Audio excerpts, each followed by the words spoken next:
Tepuk tangan yang meriah buat Allah kita. Puji Tuhan, silakan duduk. Bapak Ibu, saudari yang terkasih, dan terima kasih buat tim Praise and Worship yang sudah melayani. Dan saya mengucapkan terima kasih buat kepercayaan dan kesempatan yang diberikan oleh Pak Gembala, Pak Cinven, dan Pak Yohan, dan Wakil Gembala ada Pak Freddy, Pak Jordan, juga ada Pak Yunus, Pak Leo Chandra juga saya lihat ya, dan seluruh jemaat yang dikasih oleh Tuhan. Dan sudah berapa kali saya mengisi di tempat ini, jadi saya sudah tidak perlu perkenalkan diri lagi karena mungkin setiap tahun saya datang. Dan juga ini tambahan di bulan Februari ini karena sebetulnya bukan jadwal saya, nanti jadwal saya sebetulnya bulan Maret, tapi dapat bonus dan saya dipercayakan untuk mengisi di bulan Februari ini. Puji Tuhan ya. Oke, mari saya akan langsung masuk ke pemberitaan firman Tuhan. Judul khotbahnya adalah Anugerah dan Tuntunan. Karena di bulan, oh ya ada Pak Daniel ya, Pak Daniel di depan ya. Ya, oke, dan sia-sia dan tante dan oke, banyak ya saya kenal di sini. Oke, puji Tuhan. Anugerah dan tuntunan. Nah, di bulan Februari saya dikasih tahu bahwa tema bulanan adalah ketaatan adalah anugerah Allah. Jadi obedience is the grace of God. Ketaatan adalah anugerah Allah. Dan waktu saya menerima topik ini, kemudian saya berpikir bagaimana menyampaikan topik ketaatan adalah anugerah Allah. Mungkin saya ambil beberapa angle yang berbeda. Jadi saya sampaikan seperti ini bahwa ketaatan adalah anugerah Allah, tapi ketaatan juga butuh tuntunan Allah gitu ya. Karena bicara ketaatan, apa yang perlu kita lakukan, tentu kita harus tahu dong taatnya apa ini. Tapi awalnya adalah tentunya anugerah Tuhan. Mari kita akan mulai dengan Filipi pasal 2 ayat 12-13. Waktu saya menerima tema ini, kemudian saya teringat ayat ini sangat bagus di Filipi pasal 2 ayat 12 dan ayat 13. Mari kita perhatikan ayat ini. Dikatakan, hai saudara-saudaraku yang kekasih, kamu senantiasa apa? Taat. Karena itu tetaplah kerjakan keselamatanmu dengan takut dan gentar, bukan saja seperti waktu aku masih hadir, tetapi terlebih pula sekarang waktu aku tidak hadir. Nah, sampai di sini dulu ayat 12. Nah, surat Filipi ini adalah tulisan dari Rasul Paulus dan diperkirakan waktu itu dia ada di penjara di Roma.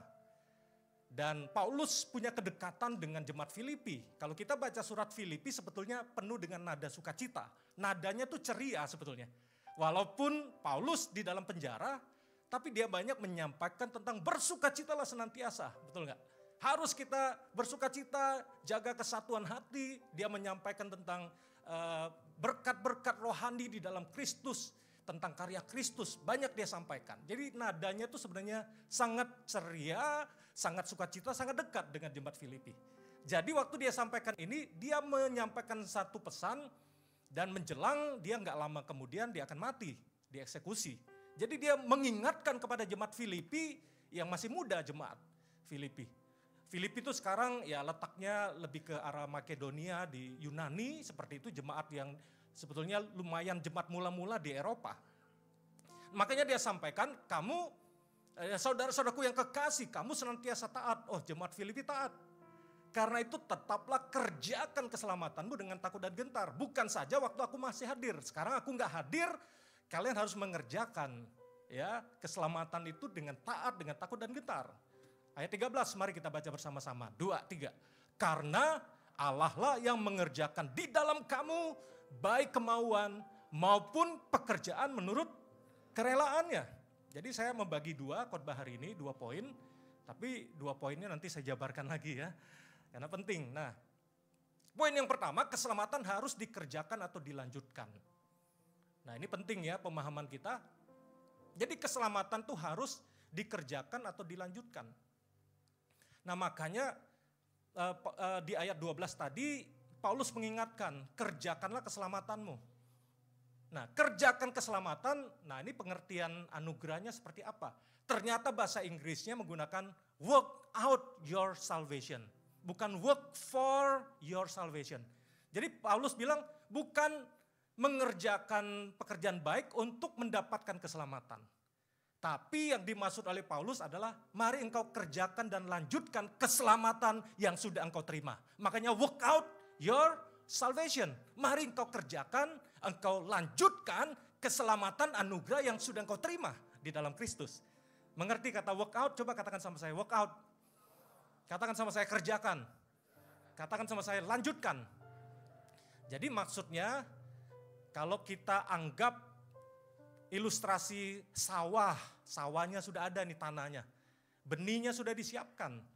Jadi keselamatan itu sudah terbentang buat engkau dan saya. Satu benih ilahi, satu ladang yang sudah Tuhan sediakan buat engkau dan saya.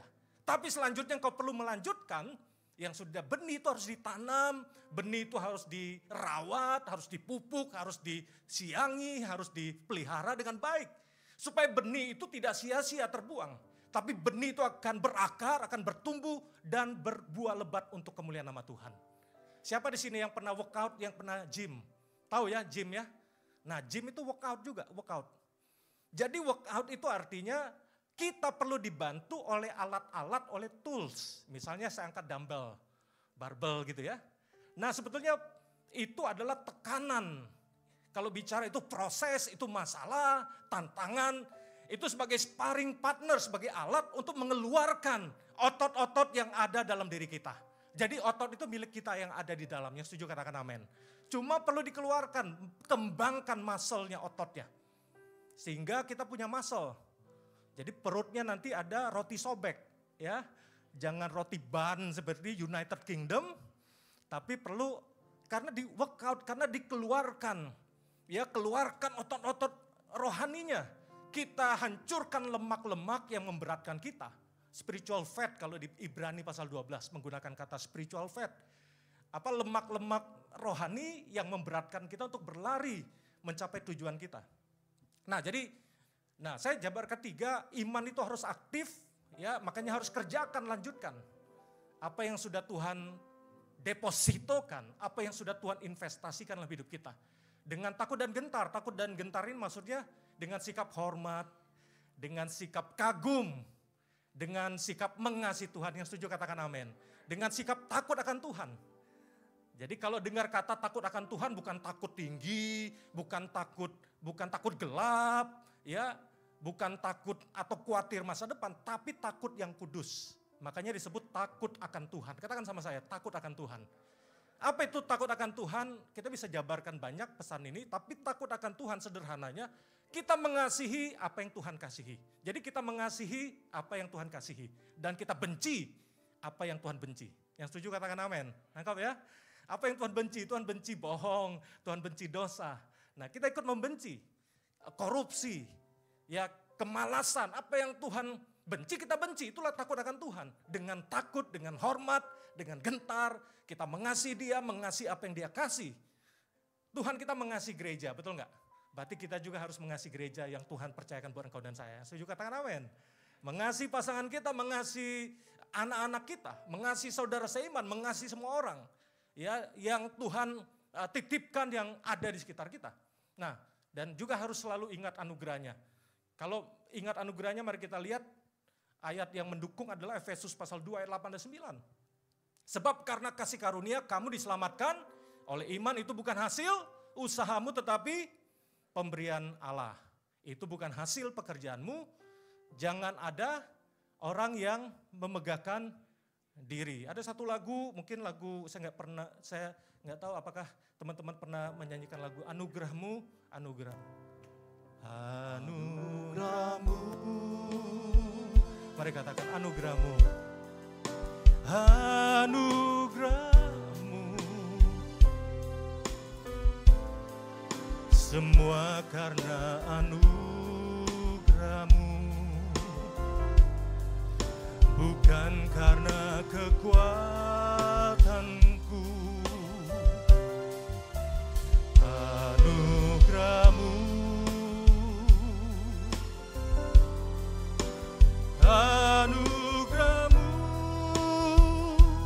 Tuhan, kasih dan sayangmu, sumber kekuatan bagiku. Mari sama-sama dengan segenap hati kita katakan anugerah. Anugerah-Mu kami hargai. Anugerah-Mu kami hargai, kami hormati anugerah-Mu. Semua karena anugerah-Mu, bukan karena kekuatanku.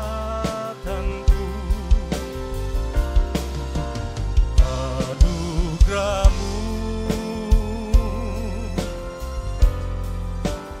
anugerah-Mu Tuhan, kasih dan sayang-Mu sumber kekuatan bagiku. Yohanes 15 ayat 16 berkata apa? Bukan kamu yang memilih aku, tetapi apa? Akulah yang memilih kamu dan aku telah menetapkan kamu supaya kamu pergi dan menghasilkan buah. Dan buahmu itu tetap. Supaya apa yang kamu minta kepada Bapa dalam namaku diberikannya kepadamu. Jadi kita masih masuk ke topik ketaatan adalah anugerah Allah. Jadi hidup kita karena anugerah dan kasih karunia-Nya. Amin. Dan bukan kita yang mencari Tuhan, bukan kita yang memilih Dia. Tapi Tuhan yang terlebih dahulu memilih kita, mencari kita, menemukan kita. Ayat berikutnya, kalau kita lihat Roma 3 ayat 10-12, seperti ada tertulis, tidak ada yang benar seorang pun tidak. Tidak ada seorang pun yang berakal budi, tidak ada seorang pun yang mencari Allah. Jadi kalau kita ada di tempat ini, bisa mengenal Tuhan, bisa menyembah Dia, bisa melayani Tuhan, semata-mata karena pemberian, semata-mata karena anugerah Tuhan. Semua orang telah menyeleweng, mereka semua tidak berguna, tidak ada yang berbuat baik, seorang pun tidak. Ya. Kemudian kalau kita lihat, jadi pertanyaannya Pak Edi, bagaimana kita bisa menemukan Tuhan? Bagaimana, lebih tepatnya bagaimana Tuhan menemukan kita sebetulnya? Dan Tuhan menyediakan banyak jalan buat engkau dan saya. Kalau saya jabarkan berbagai cara, ya misalnya seperti ini. Bagaimana orang bisa mengenal Tuhan Yesus melalui orang tuanya atau dibawa ke gereja atau sekolah minggu? Siapa di sini yang orang tuanya yang memperkenalkan engkau kepada Tuhan Yesus? Siapa di sini angkat tangan? Banyak ya, termasuk saya.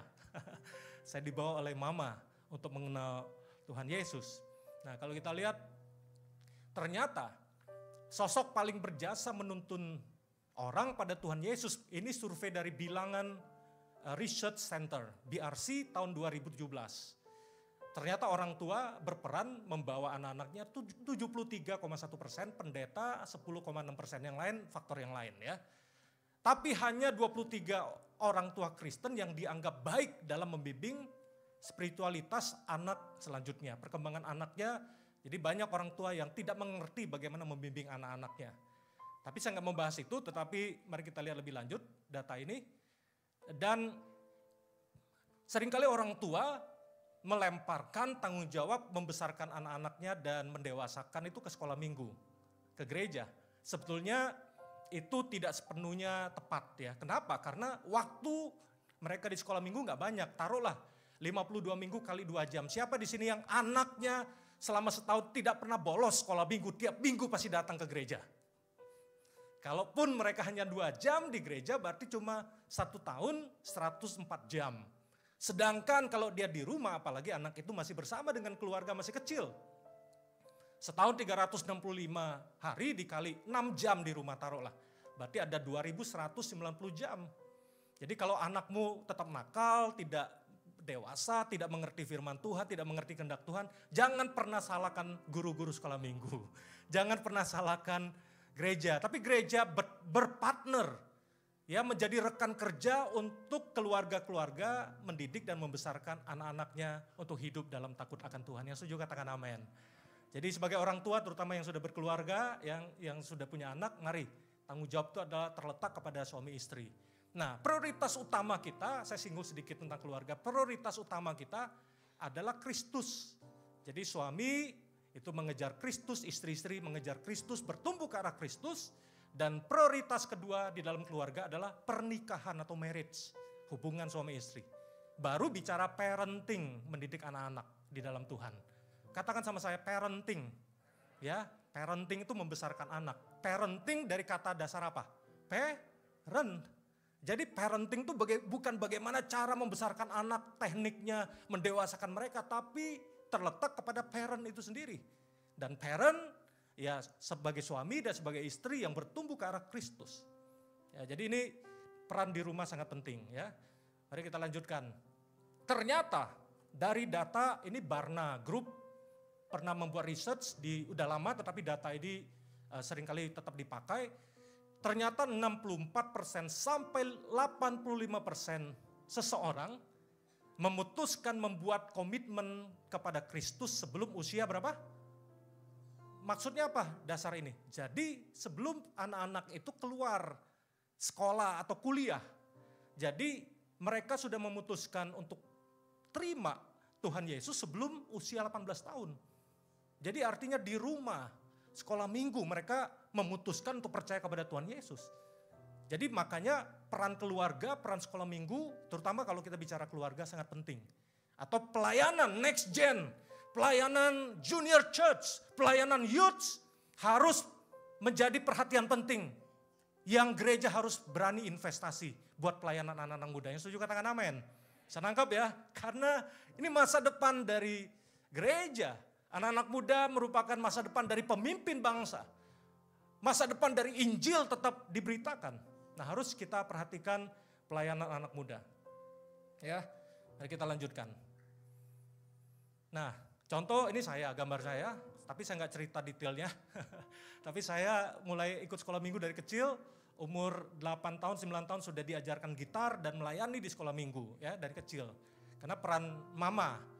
Tapi papa waktu kami kecil tentu dia sudah sering dengar ya cerita kesaksian papa, dia absen, dia jarang di rumah dan sekali-sekali membiayai keluarga. Jadi itulah kondisi kami dibesarkan oleh mama, 6 orang anak semuanya dibawa ke gereja.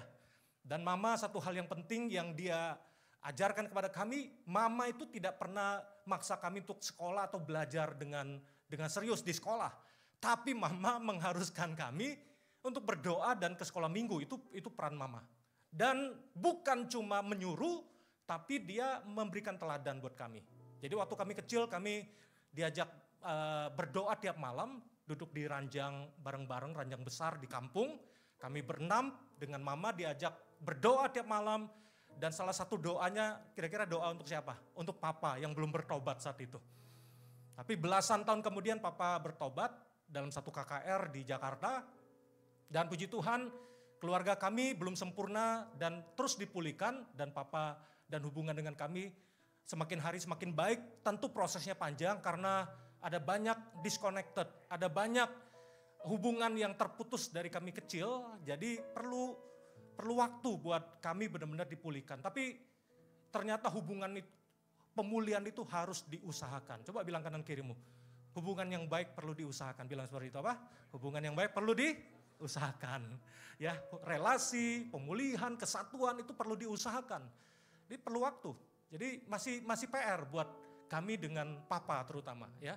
Dan saya juga beberapa kali sengaja ke Jakarta untuk ngadakan meeting keluarga. Saya datangin satu-satu dan kemudian ngobrol tentang orang tua, masa depan orang tua seperti apa, bikin meeting. Ya banyak yang kami bahas untuk mempersiapkan orang tua karena ya orang tua saya juga sudah berumur ya, sudah 80 tahun ya. Harus kami punya waktu lebih banyak untuk memikirkan masa depan dari orang tua dan kemudian bagaimana siblings, keluarga itu bisa disatukan.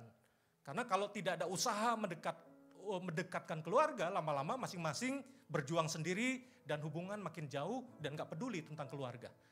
Kita seringkali berpikir, gua aja repot ngurus diri sendiri, ngurus keluarga gua, apalagi ngurus yang lain. Nah seringkali kita egois, tapi kasih itu adalah kita rela berkorban diri kita untuk bisa melihat kepentingan dan kebaikan orang banyak semakin diangkat, semakin dipulihkan. Yesus juga katakan amin. Nah karena bulan Februari bulan kasih, betul ya? Apa beda? Oke, dalam bahasa Inggris kasih itu adalah love, betul ya? Lawan dari kasih apa? Lawan dari love apa? Lawan dari love adalah lust. Jadi love, lust. Jadi lawan dari kasih itu nafsu. Kalau kasih artinya rela mengorbankan diri untuk kepentingan orang lain. Kalau nafsu, apa?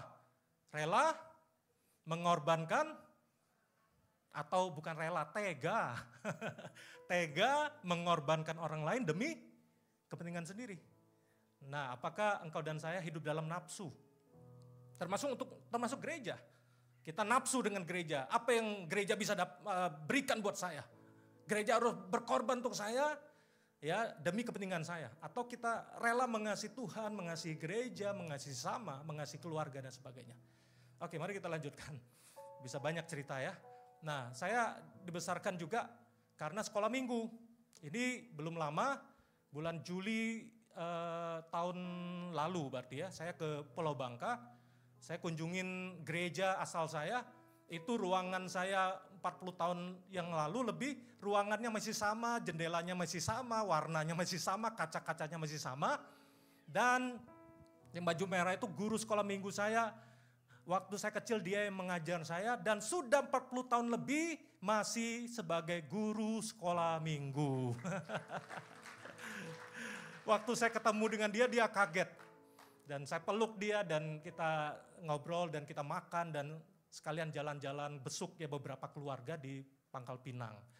Dan saya juga ketemu dengan pendeta yang mendidik saya dan membaptis saya, pendeta Daniel Golgota. Setelah 34 tahun lebih saya hitung ya, waktu saya dibaptis dan saya ketemu beliau. Dan saya minta doa restunya, saya bilang kepada Muse, pada pendeta Daniel Golgota, namanya Daniel Go.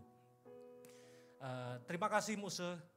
Saya ada hari ini karena juga apa yang Muse lakukan waktu saya kecil, mendidik, membesarkan saya, mengajar firman Tuhan. Dan kali ini saya ke Bangka, Pangkal Pinang diundang beberapa gereja untuk khotbah. Jadi minta izinnya, minta doa berkatnya dari Muse. Saya minta dia doakan saya. Kemudian ya, kemudian dia juga nggak mau kalah. Kamu juga doakan saya. Jadi saya doakan pendeta saya juga. Pendeta sama-sama pendeta saling mendoakan. Dan setelah itu dia tanya kepada saya, dia masih bisa bawa mobil, ya, masih bisa nyetir. Kamu mau kemana? Saya anterin kamu keliling-keliling katanya, silakan. Saya bilang, nggak apa-apa Muse, ada teman yang sudah jemput saya untuk besok ke tempat yang lain. Ya, jadi peran keluarga sangat penting dan juga saya waktu kuliah juga melayani Tuhan di dalam komunitas. Nah ini beberapa daftar ya teman-teman, jadi ini kesimpulannya lah yang tadi saya boleh kasih list down. Bagaimana orang bisa mengenal Tuhan Yesus? Melalui orang tua, dibawa ke ibadah minggu, ada yang komsel, ada yang karena sekolah Kristen, jadi dia mengenal Kristus. Ada yang karena acara tertentu, KKR, retreat, seminar. Ada yang karena pengaruh media, dia nonton media, kemudian dia bisa menerima kebenaran firman Tuhan dan dia menerima Tuhan Yesus ya sebagai Tuhan dan Juru Selamat. Pengalaman pribadi, siapa yang karena kesadaran dan doa sendiri, bertobat, nangis-nangis sendiri di kamar, terima Yesus sebagai Tuhan dan Juru Selamat. Ada yang cara-cara supranatural lewat mimpi, penglihatan, lewat nubuatan, dan lain sebagainya. Nah coba teman-teman, Bapak Ibu, kira-kira ada yang kena di sini beberapa atau semuanya? Yang mengalami semuanya siapa di sini? Ya, semua daftar cara Tuhan mencari engkau. Anugerahnya reach out. Anugerahnya menjangkau engkau. Anugerahnya menjumpai engkau. Dia nggak pernah lepaskan engkau, dia kejar engkau untuk supaya engkau bisa mengenal keselamatan dan anugerah yang akhirnya engkau terima dengan berbagai cara. Nah, mari kita lanjutkan Filipi pasal 2 ayat 13, poin yang kedua ini, karena Allah lah yang mengerjakan di dalam kamu apa? Baik kemauan maupun pekerjaan menurut kerelaannya. Jadi poin yang kedua, tadi bicara ketaatan adalah anugerah Allah, tapi juga ketaatan perlu tuntunan ilahi. Kalau bagian kedua ini kita lihat bahwa Allah bekerja di dalam dan melalui kita, ya. Jadi bukan karena kekuatan kita, tapi karena Tuhan yang bekerja di dalam dan melalui kita. Jadi kita perlu senantiasa terhubung dengan Dia. Kita perlu menjaga hubungan pribadi dengan Dia, itu intinya. Mari kita lihat Amsal pasal yang ketiga ayat 5 dan 6. Kita baca 2-3. Percayalah kepada Tuhan dengan segenap hatimu dan janganlah bersandar kepada pengertianmu sendiri. Akuilah Dia dalam segala lakumu, maka Ia akan meluruskan jalanmu. Nah, jadi ada kata atau ayat 6 kita perhatikan. Ini ada beberapa hal yang saya mau kita perhatikan. Jadi ada kata dia akan meluruskan jalan kita, he will direct you. Dia akan mengarahkan hidupmu. Dalam terjemahan yang lain, he will guide you. Dia akan menuntun, dia akan membimbing engkau. Supaya kita menemukan kehendaknya, menemukan jalannya. Nah, berarti pertanyaannya bagaimana cara Tuhan membimbing kita? Supaya kita mengerti kehendaknya dan taat kepadanya. Ini pertanyaan yang simpel tetapi kita perlu lihat lagi daftar-daftarnya.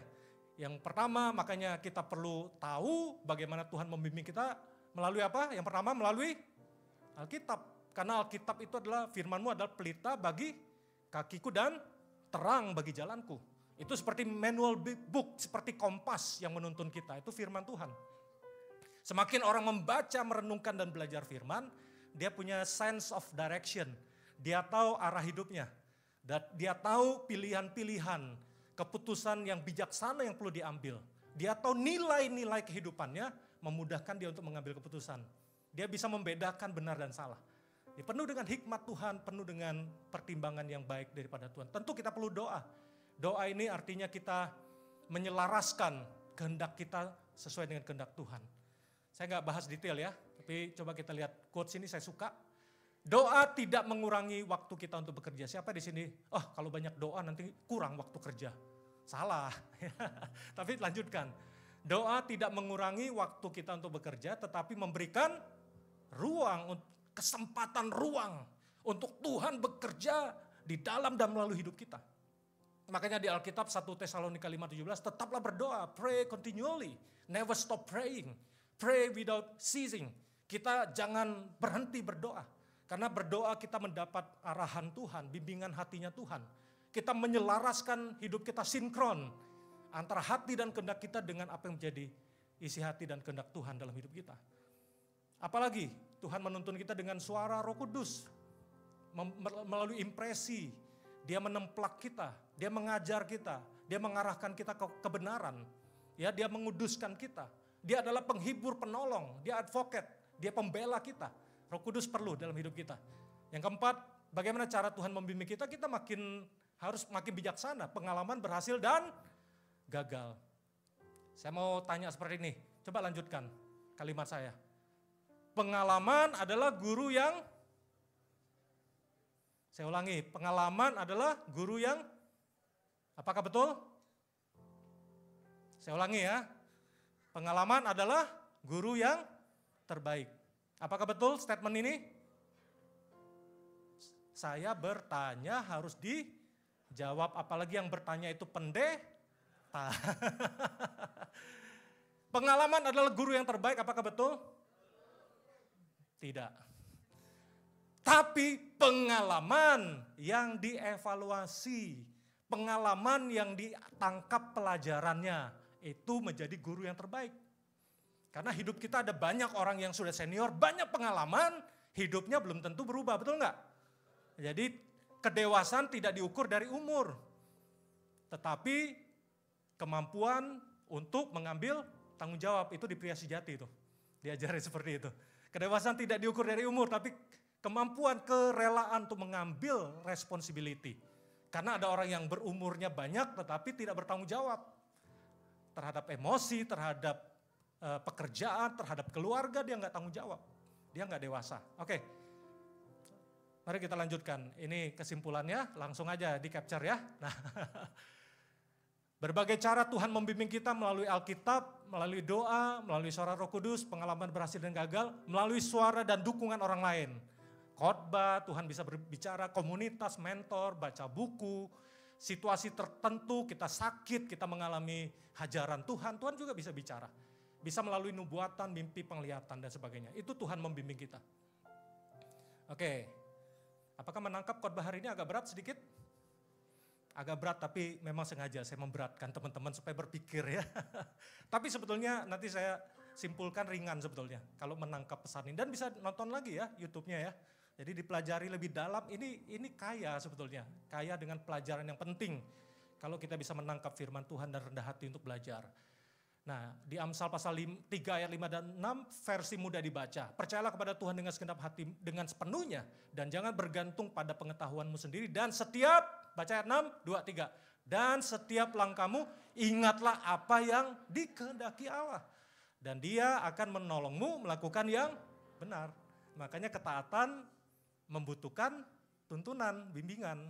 Supaya hidup kita terarah. Karena bicara taat, pertanyaannya taat adalah anugerah. Nah mesti dijelaskan kan, betul ketaatan adalah anugerah. Semua anugerah Tuhan, tapi mari kita lanjutkan keselamatan dengan taat dan hidup dalam tuntunan ilahi. Dan cara Tuhan menuntun banyak cara, tadi saya sudah sampaikan.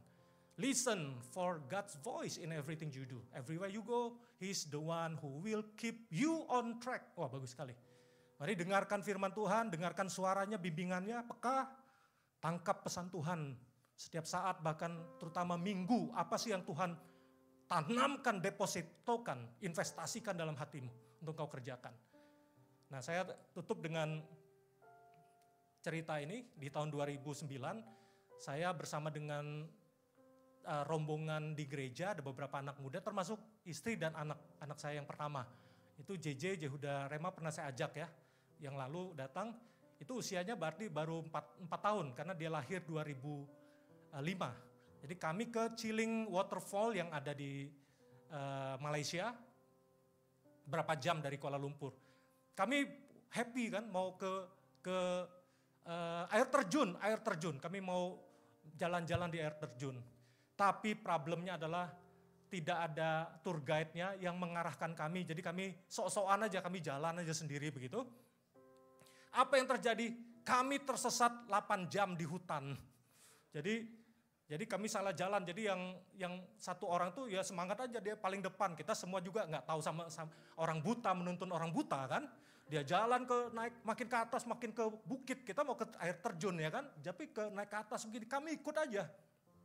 Dan di atas itu udah hutan dan tidak ada tracknya. Jadi nggak tahu ini arahnya kemana dan tidak ada signal handphone. Dan ada sedikit untungnya lah ya, kami sempat bawa bekal makanan, ya makan dulu lah akhirnya di atas, makan dulu, makan. Setelah itu bingung lagi, kita mau kemana ya. Sampai sudah muncul tuh pikiran-pikiran, wah nanti besok-besok ditemukan ada orang yang jalan-jalan tersesat dan binasa semuanya, ditemukan. Jadi kami udah kebayang karena nggak bisa hubungi siapapun dan nggak tahu arahnya, kami bisa makin tersesat kalau tidak ada petunjuk arah, tidak ngerti apa-apa di hutan. Akhirnya kami sudah putus asa, tiba-tiba ada seorang yang jalan. Jadi ada satu orang pemuda, seorang bapak lah, jalan. Dia lewat, dia bilang ke arah sana, jalan aja. Tapi kemudian dia hilang, kami nggak tahu di mana dia. Tapi akhirnya mengarahkan kami, jadi kami ternyata sudah tersesatnya jauh, sudah mau ke belakang bukit sana. Jadi akhirnya kami turun, jadi lewat samping, itu ada turunan ke bawah. Dan pesannya apa Bapak Ibu? Kita mau ke air terjun, tapi suara air terjunnya kita nggak dengarkan. Tapi waktu kami mulai mengarah ke jalan yang tepat, mulai terdengar suara air terjunnya. Dan kami harus turun terjal, ada semacam tapak-tapaknya gitu dari bukit. Itu jadi kami ada berapa orang ini, belasan orang turun bareng gitu ya. Kalau ada yang kepleset satu aja, binasa di bawah kami. Karena tinggi sekali untuk turun ke bawah. Akhirnya sampai ke bawah baru terdengar air terjunnya, makin dekat makin terdengar jelas. Air terjunnya. Dan puji Tuhan kami akhirnya sampai ke air terjunnya. Kami menikmati dan happy di sana. Nah waktu itu saya mendapat rema. Saya foto. Di 2009 itu ada dapat gambarnya ini foto saya. Jadi kemudian saya menemukan ini rema yang saya dapat ya. His voice leads you to his destiny. Suaranya akan menuntun Anda ke tujuan yang dia tetapkan. Karena kalau kita nggak peka dengar bisikan suara itu, kita salah arah. Tapi belajar peka, dengarkan suara air terjun, suara itu yang semakin besar. Kalau engkau dengar suara itu makin besar, engkau sedang menuju ke arah yang tepat. Tapi kalau engkau makin tertutup tidak mendengar suaranya, jangan-jangan kita sudah tersesat jauh. Mari hari-hari ini buka hati, buka telinga kita untuk mendengar suaranya. Ini kesimpulan khotbah saya. Coba kita baca, 2, 3. Ketaatan adalah anugerah Allah, bukan karena kekuatan kita. Kita hidup karena tuntunan, bukan karena tuntutan. Tahu nggak tuntutan? Karena roster, karena jadwal. Jadi saya karena kewajiban. Berat hati pelayanan sih, tetapi mukanya cemberut, mukanya seperti muka pare panjang, ngedumel terus, komplain. Tanda kita kehilangan kerajaan Allah. Karena kerajaan Allah bukan soal makanan dan minuman, tapi soal kebenaran, damai sejahtera, dan sukacita oleh Roh Kudus. Roma 14 ayat 17. Jadi tanda-tanda kita ada dalam kerajaan Allah, pasti ada sukacita melayani. Hidup karena tuntunan, ada pewahyuan. Gereja ini mau dibawa kemana? Bukan stuck, bukan terjebak dengan rutinitas. Bukan begitu-begitu saja. Tetapi ada tuntunan ilahi. Ya. Jadi khotbah hari ini judulnya apa? Saya tanya lagi. Judul khotbah hari ini apa? Anugerah dan tuntunan. Ketaatan adalah anugerah Allah, bukan kekuatan kita. Jadi kita ingat anugerah Tuhan. Kerjakan keselamatan, anugerah yang Tuhan berikan dengan takut dan gentar, iman yang aktif. Dan kita hidup karena perlu tuntunan bimbingan daripada Tuhan dan bukan karena tuntutan. Mari saya undang kita bagi berdiri, mari kita datang kepada Tuhan. Terima kasih Tuhan, terima kasih Tuhan. Thank you Lord Jesus.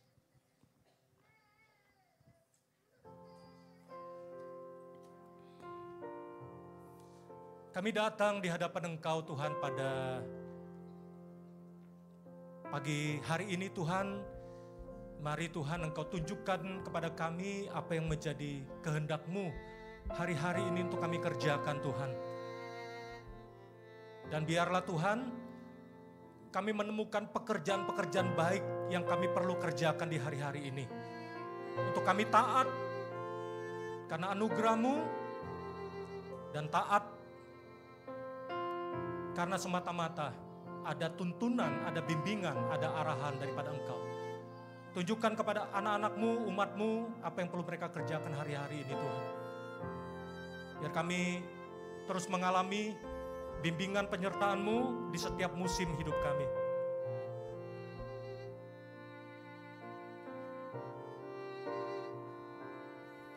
Engkau ada bersamaku di setiap musim hidupku, tak pernah Kau biarkan ku sendiri.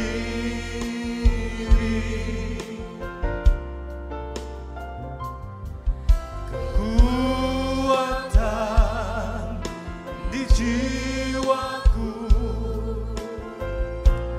adalah bersamamu,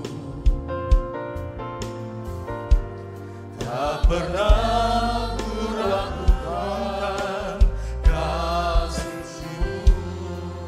Mari katakan bersamamu Bapa, bersamamu Bapa, ku lewati semua.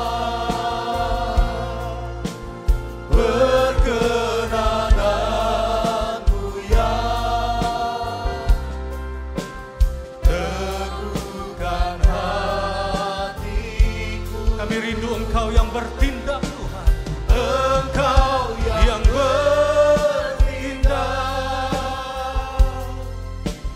memberi pertolongan. Kami perlu anugerah-Mu Tuhan. Anugerah-Mu besar melimpah bagiku. Mari dari awal katakan, Engkau ada bersamaku Tuhan. Engkau ada. Ini doa kami Tuhan. Bersamaku. Bahkan di setiap musim hidup kami. Di setiap musim hidupku. Tak pernah Kau biarkan. Tak pernah Kau biarkan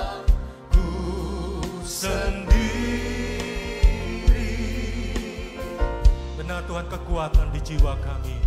Kekuatan di jiwaku adalah bersamamu. Oh, tak pernah kuragukan. Kami mau bersamamu Bapa, bersamamu Bapa, ku lewati semua perkenananmu ya, teguhkan hatiku. Engkau yang bertindak, memberi pertolongan, anugerah-Mu besar berlimpah. Mari yang terakhir, dengan segenap hati nyatakan iman kita. Oh, bersamamu Bapa, ku lewati semua. Kami serukan Tuhan dengan segenap hati kami. Benar Tuhan, kami rindukan Engkau yang meneguhkan hati kami. Teguhkan hatiku. Engkau yang bertindak,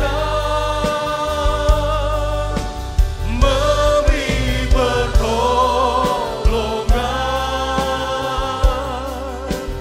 anugerah-Mu besar berlimpah bagiku. Anugerah-Mu, anugerah-Mu besar melimpah bagiku. Oh anugerah-Mu, anugerah-Mu besar melimpah bagiku. Mari puji sembah Dia, haleluya Tuhan. Kami sembah, kami agungkan Engkau. Anugerah-Mu biarlah nyata dalam hidup kami Tuhan. Haleluya, haleluya Tuhan. Terima kasih Tuhan. Kau baik Tuhan. Mari angkat tanganmu kepada Tuhan. Mari angkat kedua tanganmu kepada Tuhan. Mari kita datang kepada Dia. Tuhan berkati seluruh umat-Mu di tempat ini. Karena kehendak-Mu bukan kami berhenti menerima kasih karunia Allah. Tapi Efesus pasal 2 ayat 10 berkata, karena kami ini buatan Allah. Diciptakan di dalam Kristus Yesus untuk melakukan perbuatan baik yang sudah Tuhan persiapkan sebelumnya. Dan Ia mau kami hidup di dalamnya. Engkau mau pada akhirnya kami melakukan perbuatan baik. Di rumah kami perbuatan baik, pekerjaan ilahi apa yang kami perlu kerjakan buat pasangan kami, buat anak-anak kami. Pekerjaan baik apa di kantor, di perusahaan di mana Engkau tempatkan kami bekerja. Di bisnis yang Kau percayakan hari-hari ini kepada kami. Di pelayanan dengan talenta, dengan deposito, dengan the seed of greatness, benih ilahi yang sudah Engkau tanamkan dalam diri kami. Biarlah kami kerjakan untuk kemuliaan nama Engkau. Biarlah hidup kami menyenangkan Engkau, memuliakan Engkau senantiasa ya Tuhan. Biarlah hidup kami menyenangkan Engkau, memuliakan Engkau sepenuhnya ya Tuhan. Berkati umat-Mu, berkati gereja ini, pemimpin yang dari atas sampai ke seluruh pemimpin yang ada, seluruh pekerja dan seluruh jemaat Tuhan. Biarlah hidup kami menyenangkan Engkau senantiasa Tuhan. Terima kasih Tuhan. Menyenangkan-Mu, menyenangkan-Mu.